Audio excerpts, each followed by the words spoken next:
We are now almost done with our girl.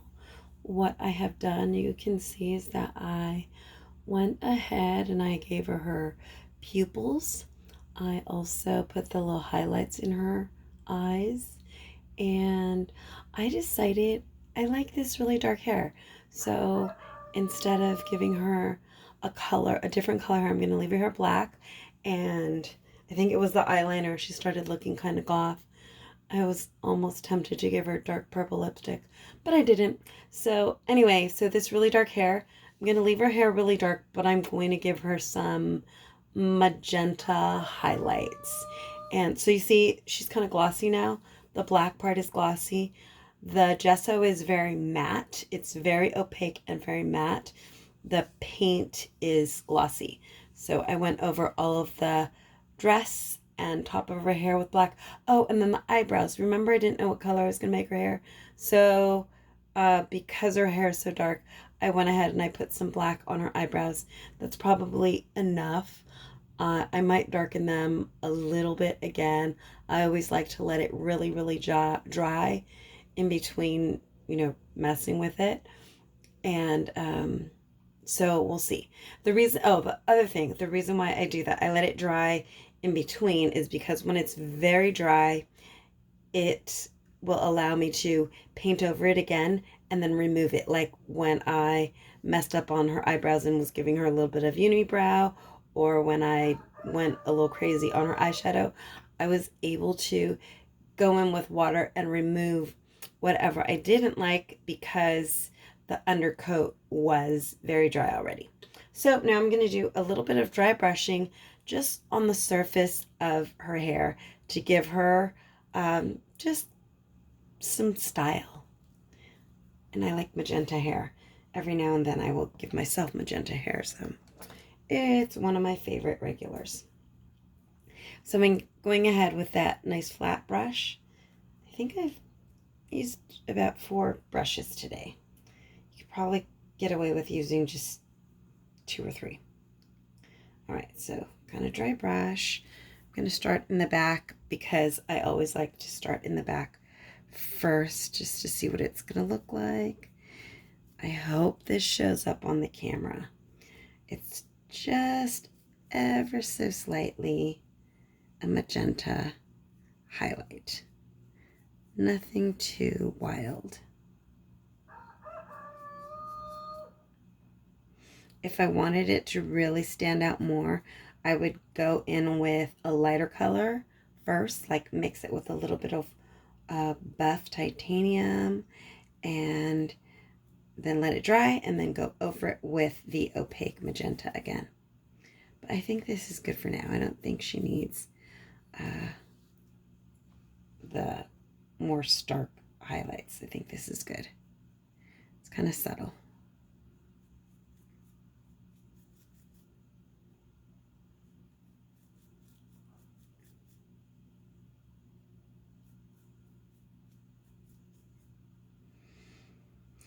So this girl, I don't know her name yet, but she's a teen. I'm not sure if this is her debutante ball get up or if it's her prom dress.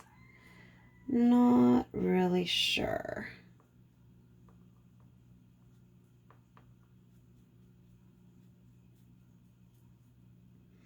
But she's definitely gussied up for something. This is not just her everyday look.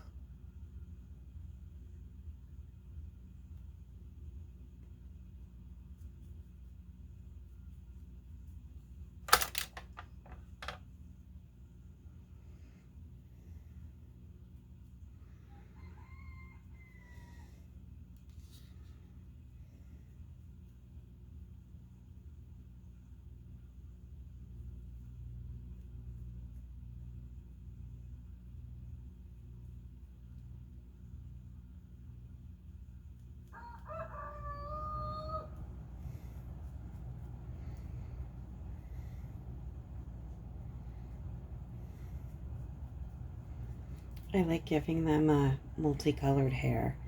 It's kind of a regular thing that I do.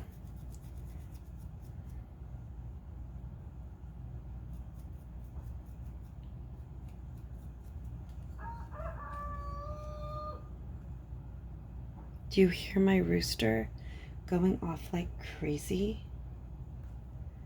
He just like is at it all hours. Daytime, nighttime, yeah. He's a little guy too. He's like has a little Napoleon complex. He's a tiny little Banty rooster. And then I have big giant Brahmas too, but he's the boss. So it's funny to see him like bossing the big guy around. The big guy is like 5 times bigger than he is. He's just like about the size of a pigeon, if even.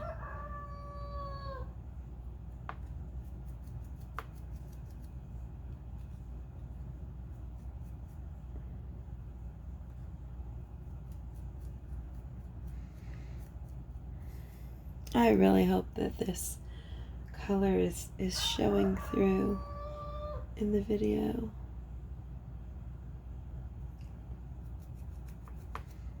It looks really pretty. Sometimes I will also use metallic paints for the highlights in their hair. The mermaid that I showed you earlier, she had metallic highlights in her hair, green and purple. My mermaids almost always have green and purple hair. Just seems like perfect mermaid color hair, doesn't it? I have yet to do mermaid hair on myself. I keep wanting to every summer, and then something happens and I don't do it. Or nothing happens and I just don't do it.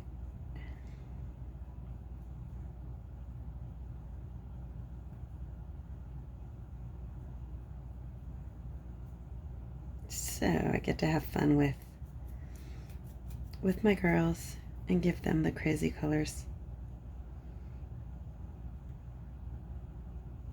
In the meantime, until I get to go do my next crazy color.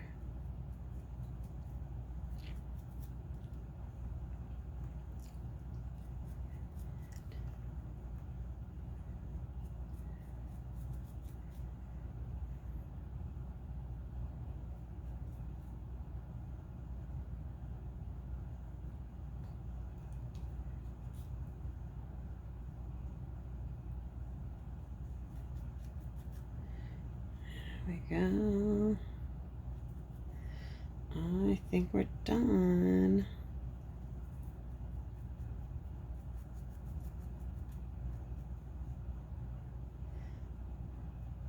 So all the crevices are going to stay black. It gives a great look of depth and dimension to have that nice dark black underneath.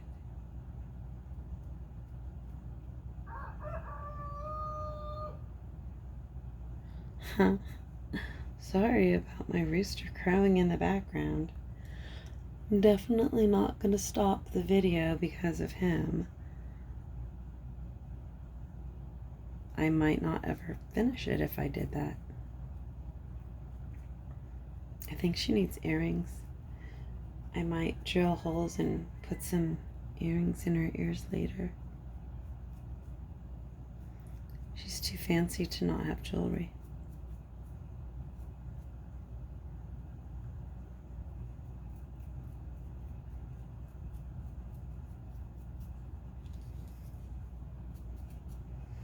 All right, so there is that.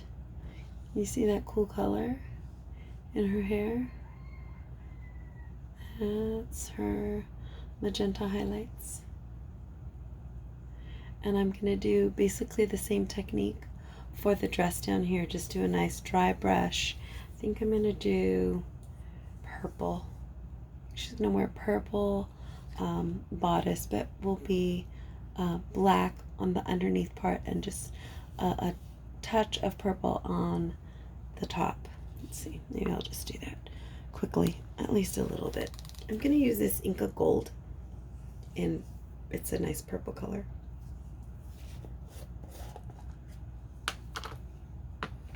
same brush. I'll just get some of that magenta off of it. Excuse me. Come on, guy. We're doing a video here. Oh, so I'm going to show you these Inca Golds. So when you get them, they're like really, really creamy. Like creamy, creamy, creamy. And then they stiffen up. But they're kind of a weird hybrid between like acrylics and watercolor. Because if you just get some water, you can just use them again. So that works for me. Alright, so I have this nice dry brush. I always start in the back just because. And I'm just going very lightly over the texture. So that will really bring up this texture of her bodice. The pattern will just pop with this metallic paint.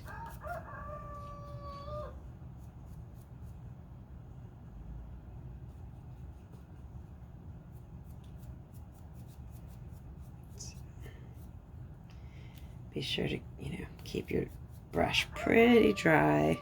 My paint is really dry, so that's kind of a no-brainer with the stuff that I'm using.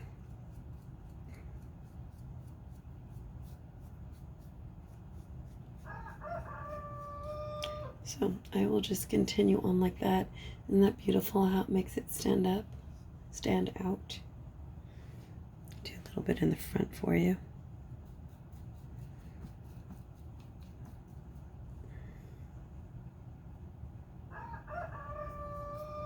Too wet, too wet, too wet, too wet.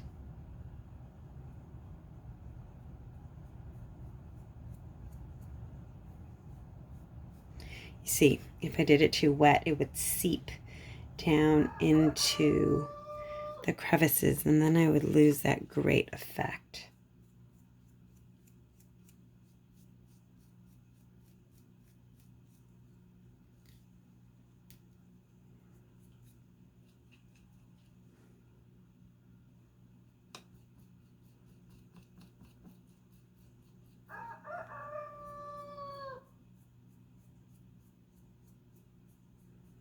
Isn't that cool? Oh, I just love it. Love it, love it, love it. It was so funny because I have so many paints, lots of them metallic. I swore I didn't need this stuff, and I actually went and I bought it in 2 sizes. I have a travel size and I have a big size because I really love it, and it works on paper clay, polymer clay, glass clay. I'm sure it works on anything that you can use acrylics on and more.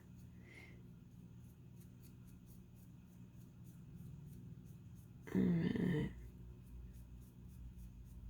So I'm going to go ahead and finish this up, and then I will take some final photos for you, and you can check her out. Isn't that cool?